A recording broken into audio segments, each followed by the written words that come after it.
painted the Mona Lisa? I don't know. What is the capital of India? I don't know. What is the name of Kermit the Frog's nephew? I don't know. Who wrote Julius Caesar? I don't know.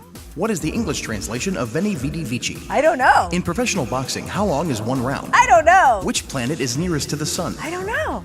Who invented the telephone? I don't know. What number comes after 6? Ooh!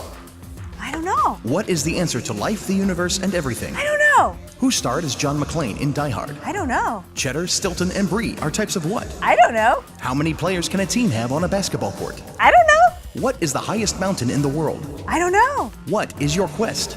I don't know. What is your favorite color? I don't know. Enjoy Church is a great place for your entire family. We have teachings that are appropriate for every age. Bring your little ones into our Little Fellows area. Kids in the garden get great supervision in an environment where they'll experience the love of God. In Pawpaw's Farm, your children will learn about the Bible in creative ways. And in Noah's Ark, they'll experience a hands-on approach to learning about God. Our Satellite Kids area is designed to immerse your child in lessons from the Bible using music, video, and plenty of playtime. Middle school and high school students can hang out at the Flashpoint Youth Center, where they'll build lasting friendships with God and each other. All of our student ministries are designed to help everyone in your family grow in their faith. So bring your family to Enjoy Church this weekend. Get service times, locations, and directions online at enjoychurch.tv. Hi, thanks for joining us today. I'm Stacy, and you're about to hear a great message from Pastor Daren. But before we get to it, we would love to invite you to come and join us in person at Enjoy Church. We have 2 St. Louis area locations. We have one location in Alton, Illinois, and then a second in Collinsville, Illinois at the Gateway Convention Center. For service times and directions, just head to our website, enjoychurch.tv. Also, if you would like a free DVD of today's message, we will gladly send you one free of charge. All you have to do is call the number on the screen or head to our website and click on the free DVD icon. Now let's get to Pastor Daren's message.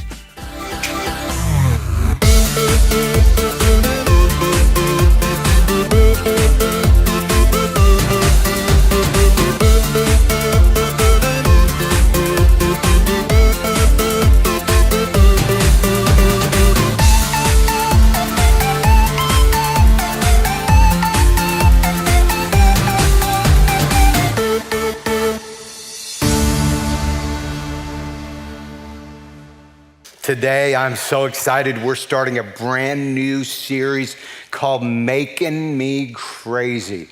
I know as we've been advertising this series, you've probably had a few faces pop up in your mind, haven't you? I know we all do. We all have those people. And if you don't have anybody, maybe you're the one, right? No, that wouldn't be you. That'd be somebody else. But here's what we're going to talk about. This series is going to talk about the crazy makers, those people in our life that just have a tendency to drive us crazy. You know, the high maintenance people in our life, because we can't just run from them, and we can't just, move to the West Coast or the East Coast to get away from them. We have to learn how to do life with them. Today's message is about laying the foundation. The rest of the series will be all about how to deal with those people. Today, though, is about the wisdom and how to deal with yourself, how to prepare yourself, how to lay the foundation so that you have a structure and so that you have a core and kind of a home base, a true north, a place for you to reference your life. So in order to do that, how many of you know that would be called wisdom? In order to do that, we're going to go to the book of wisdom. In the New Testament, that would be the book of James. And I want to read a verse to you out of chapter 3, a couple verses, starting in verse 13. If you're wise, okay, and I'm going to assume that you are, and if you're not, you're going to hear the word of God and you will become wise. If you're wise and understand God's ways, you'll live a life of steady goodness so that only good deeds will pour forth. And if you don't brag about the good that you do, stop just a second. Have you ever heard anybody or seen anyone who does good and then they come and tell you all about it? I'm just saying. Listen, and if you don't brag about the good that you do, then you'll be truly wise. But if you are bitter, jealous, and there is selfish ambition in your heart, don't brag about being wise. That's the worst kind of a lie. For jealousy and selfishness are not God's kind of wisdom. Such things are earthly, unspiritual, motivated by the devil. For wherever there is jealousy, selfish ambition, there you will find disorder and every kind of evil. The wisdom that comes from heaven is, first of all, it's pure. It is also peace-loving. It's gentle all the time, at all times, and willing to yield to others. It's full of mercy and good deeds. It shows no partiality, and it is always sincere. Those who are peacemakers plant seeds of peace and reap a harvest of goodness. Now, we're going to talk about wisdom today for just a few minutes, because if we get this one right, if this one is right in our life, it lays a foundation to deal with the crazy makers in our life, those people in our life that just drive us crazy. And we need to know how to deal with them. And so as followers of Jesus Christ, if he said the most important thing in the world is for us to have a great relationship with him and a great relationship with other people, then how many of you know we should spend a lot of our energy and a lot of our effort learning how to do relationships at a higher level, at a better level, learning how to love each other, learning how to get along, learning how to encourage and build one another up, and not living through the filter of our own insecurities and our own jealousies and our own insincerity. And so that's what this is going to be. There's evidence of wisdom in relationships, and the evidence of that wisdom is not in your words, it's in your life. It's not in your lips, it's in your disposition. It's not in your diploma. There are a lot of educated fools in the world. A whole lot, right? Now, the typical ways that we relate to one another where lack of wisdom shows up, it just mentioned bitterness, jealousy, selfish ambition, self-centeredness. In every relationship that we have, we are we're all planting seed of some type. The question is, what kind of seed? Seeds of trust, seeds of distrust. Seeds of anger, seeds of peace.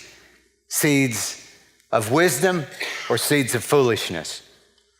Let's go through this list. Number one, wisdom that comes from heaven. The scripture says that wisdom that comes from heaven is, first of all, it's pure. Pure means uncorrupted. It means that it's clean, unpolluted. It's clear. It's untainted. And so when we talk about this, you talk about purity, and it's really the foundation of all relationships, and that is trust, truth. Because without truth, you don't have a relationship. That's why in those moments where we violate our trust, where we violate truth, it takes a while for it to be rebuilt again. Now, sometimes the one that violates it and comes back and repents wants immediate restoration. But I want to be honest with you, and the Bible teaches us this, that it's kind of like respect. It's built and earned over a period of time. It has to be built that way, because once you violated the truth and once you have lied, you really have taken away the foundation of the relationship. Now, I know that hurts for some of us, but the good news is that it can be rebuilt by full disclosure. A great relationship has full disclosure. My wife and I, we share all of our passwords to our emails, our accounts. There's no secrets. She can get on my phone anytime she wants to. I can get on hers. There's no secrets. We don't go, hey, no, that's mine. What are you doing? How many of you know if you have that going on, you miss the health of a great relationship, because that plants seeds of distrust. And so full disclosure, we talk to couples in our marriage counseling process oftentimes that have had an affair situation happen, or something happened that has broken trust. And what we say, the way to rebuild that is to do full disclosure, where you will go above and beyond, where you make those phone calls and those texts. Here's where I'm at. Here's what I'm doing. Well, how long do I have to do that? Well, you got to do it for a while. How long's a while? I don't know, a year, 2, maybe 3, 5, I don't know. But I do know this, 1 or 2 months won't get the job done. You got to have full disclosure, especially after it's been trust has been broken. You've got to take it to a whole new level. Are you with me? Yes. Proverbs 2:7 says, God grant a treasure of good sense to the godly. He is their shield, protecting those who walk in integrity. So here's the point. I will not compromise my integrity. There is no trust without truth. Your integrity is your most valuable asset internally. People are outside. Ephesians 4:25, you must stop telling each other lies. Tell each other the truth because you belong to one another. Number 2, wisdom is peace-loving. How many of you love peace? Yeah. Have you ever met people that just love conflict and they love a good fight? I mean, I like a good fight if I'm at a hockey game. And I like a good fight if I'm at an MMA or watching, UFC. I love a good fight then. But in real life, I don't like fighting. Let's all just get along, come on. Anyway, what I'm saying to you is loving peace and valuing peace in the relationship. And here's how this plays out.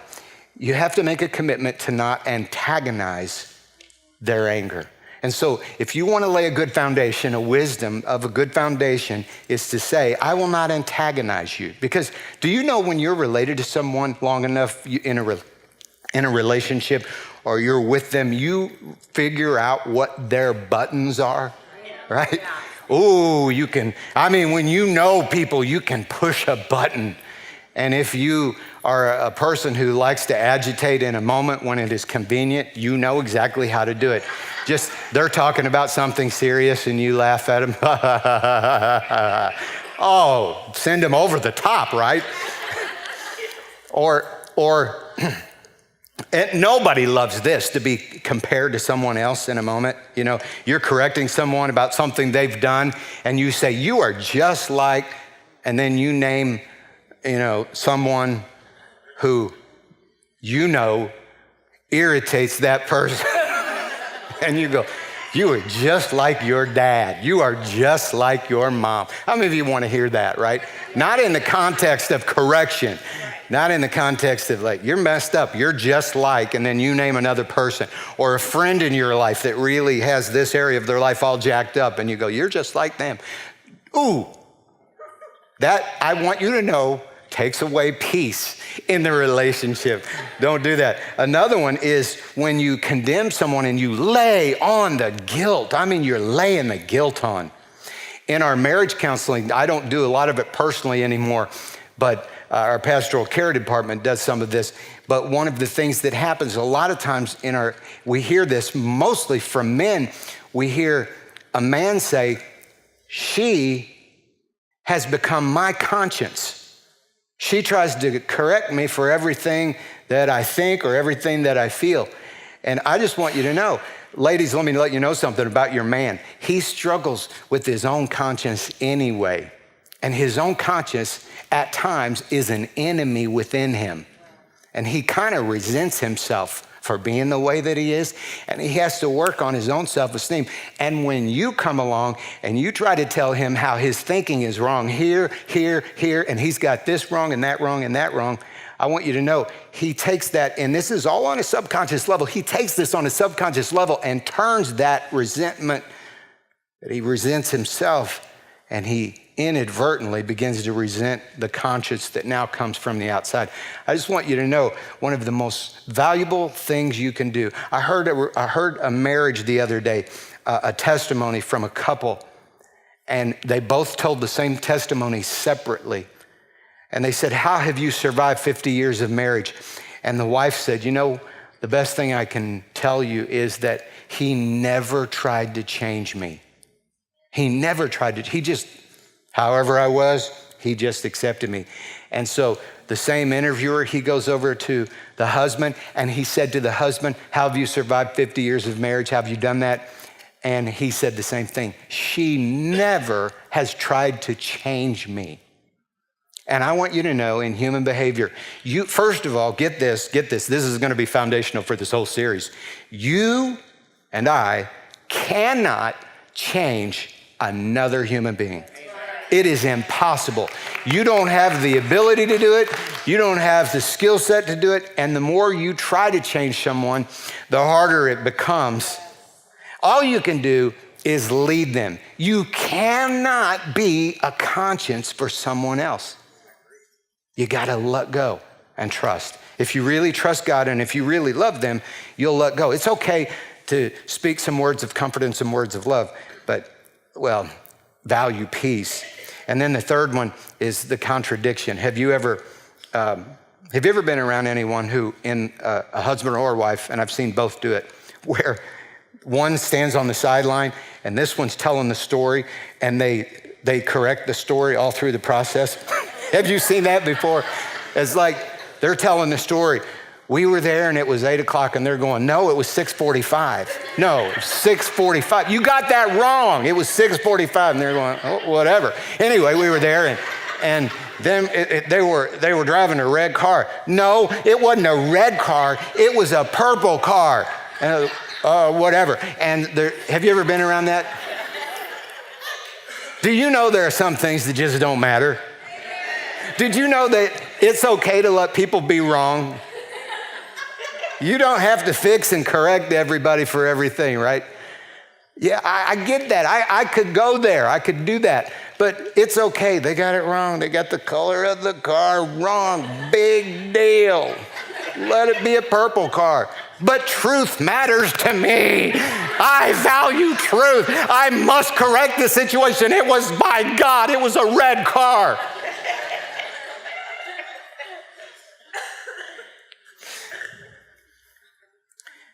Number 3,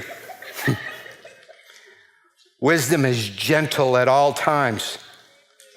Philippians 4:5, let everyone see that you are considerate in all that you do. Being considerate is really an antidote to foolishness. It really is. Think about that. Romans 15:2, we must be considerate of the doubts and the fears of others. Let's please the other person, not ourselves. I love this verse. Doing what's good for him and building him up in the Lord. Here's where this comes into play. Being considerate of others is acknowledging the way someone feels. Have you ever had anyone try to correct you for feeling the way you feel? Yes. Now, feelings are just feelings. Yeah. Sometimes feelings are bad, but feelings are feelings. How do you judge someone's feelings? If you're feeling what you're feeling, you're feeling what you're feeling.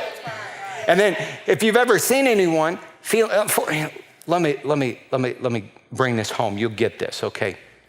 Your wife says, I feel so ugly. I feel so fat. I feel so disgusted.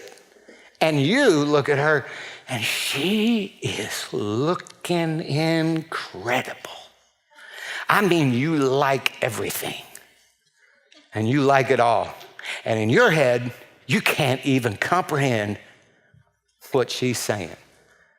And when you belittle her and you say, you are fine looking, but you are stupid.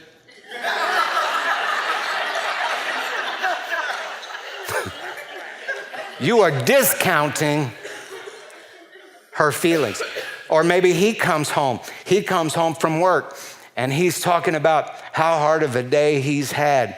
And you know, wife, what a real hard day really is like. He's got this gravy train job and he had to deal with a few disgruntled customers. And so he begins to come home and tell you how horrible it is. And you discount. You're a wimp. You're a wimp, boy. You ought to try staying here at the house and dealing with, you get the point, right? So relationships require us to not minimize, great relationships require us not to minimize the feelings of those that we are in relationship with. You can acknowledge them, but let me give you a little practical advice. How do you acknowledge when someone says something that you understand to be so far from the truth, but they're feeling what they're feeling, is to acknowledge it and go, really, you're feeling that way? What would make you feel that way? I don't understand that. You are so beautiful. What would make you feel that way? You've got such a great job. What would make you feel that way? Give them a chance to tell you what they're feeling, because what we'll discover is what they're feeling is really something else.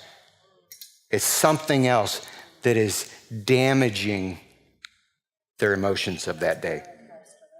And so give them a chance to talk. And then when they tell you that, ask another question. The next question goes like this.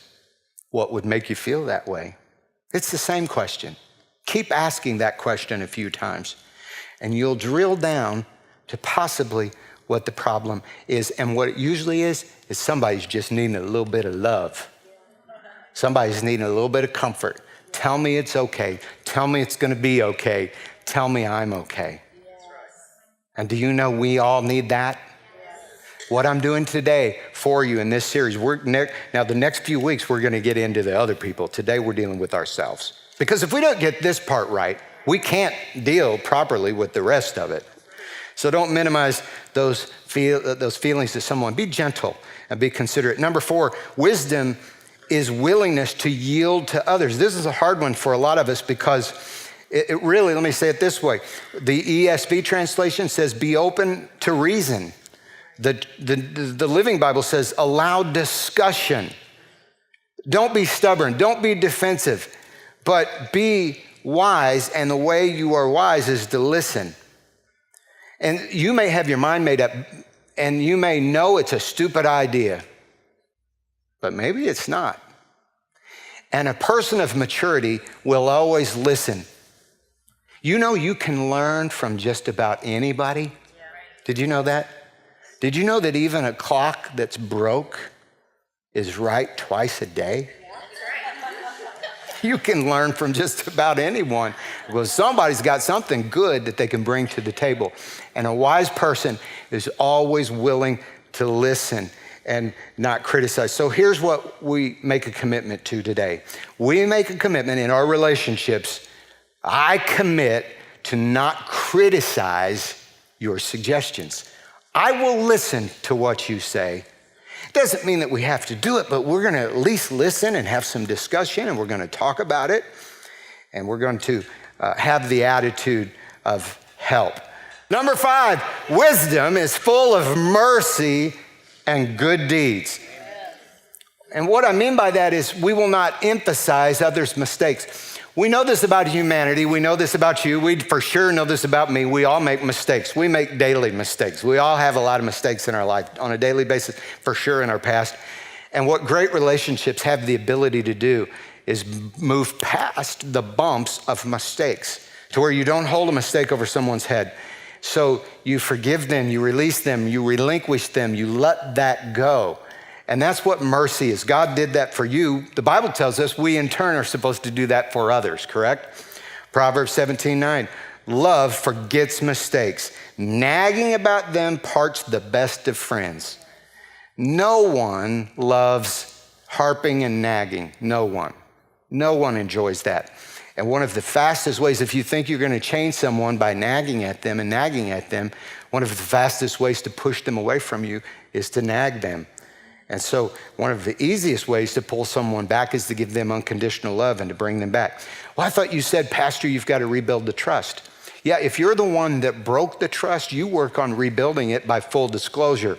But if you're the one that's been violated, you begin to extend mercy, to extend love to them. Speak it to them.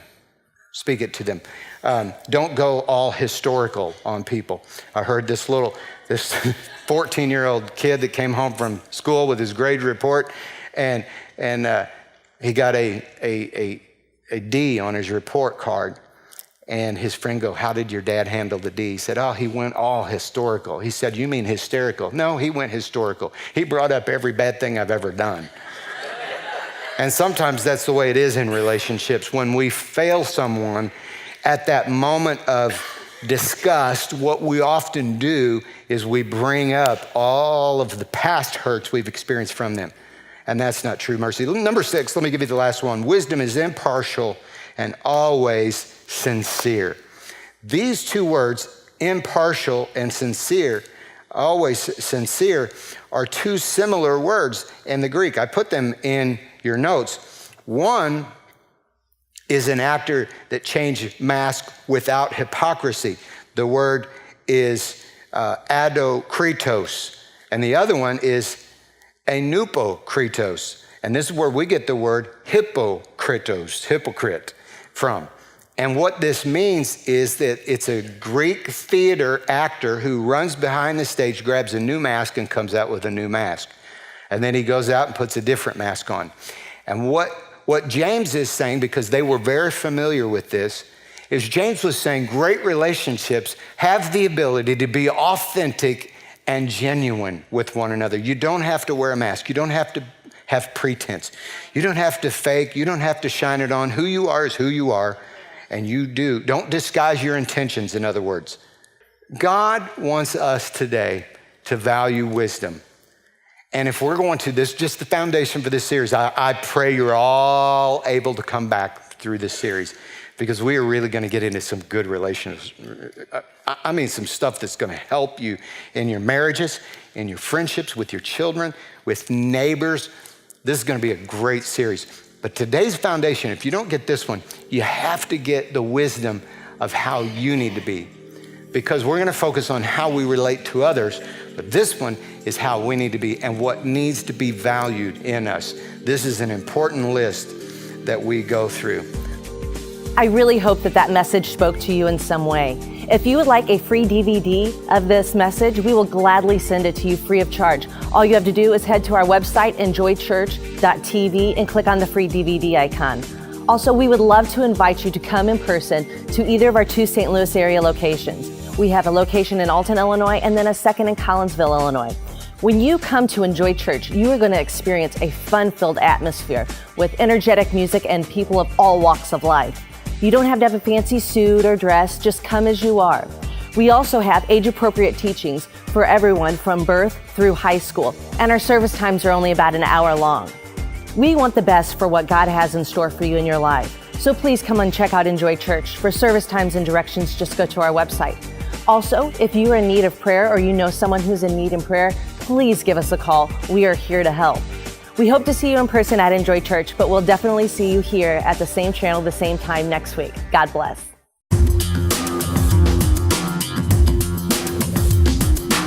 Who painted the Mona Lisa? I don't know. What is the capital of India? I don't know. What is the name of Kermit the Frog's nephew? I don't know. Who wrote Julius Caesar? I don't know. What is the English translation of Veni Vidi Vici? I don't know. In professional boxing, how long is one round? I don't know. Which planet is nearest to the sun? I don't know. Who invented the telephone? I don't know. What number comes after 6? Ooh!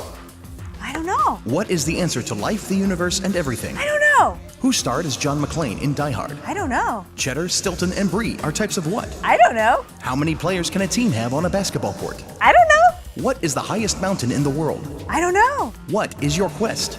I don't know. What is your favorite color? I don't know. Enjoy Church is a great place for your entire family. We have teachings that are appropriate for every age. Bring your little ones into our Little Fellows area. Kids in the garden get great supervision in an environment where they'll experience the love of God. In Pawpaw's Farm, your children will learn about the Bible in creative ways. And in Noah's Ark, they'll experience a hands-on approach to learning about God. Our Satellite Kids area is designed to immerse your child in lessons from the Bible using music, video, and plenty of playtime. Middle school and high school students can hang out at the Flashpoint Youth Center, where they'll build lasting friendships with God and each other. All of our student ministries are designed to help everyone in your family grow in their faith. So bring your family to Enjoy Church this weekend. Get service times, locations, and directions online at enjoychurch.tv.